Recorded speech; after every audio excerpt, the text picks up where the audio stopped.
চলে এলাম খিচুড়ি বন্দরে। 1772 শতাব্দীতে প্রথম ভারতবর্ষের ডাকঘর স্থাপিত হয় এখানে ইংরেজদের দ্বারা, ইস্ট ইন্ডিয়া কোম্পানির দ্বারা। দিয়ে 1800 শতাব্দী খ্রিস্টাব্দে প্রচণ্ড সাইক্লোনের দরুন এই ডাকঘরটি ক্ষতিগ্রস্ত হয় এবং এটি ভেঙে পড়ে এবং যার এখানে পোস্টমাস্টার ছিল তাদের সব পরিবারের সবাই মারা যায়।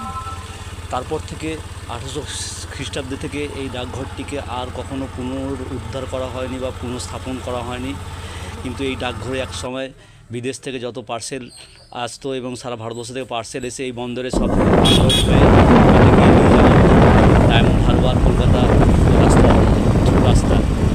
তো এটি একটি পর্যটন কেন্দ্র।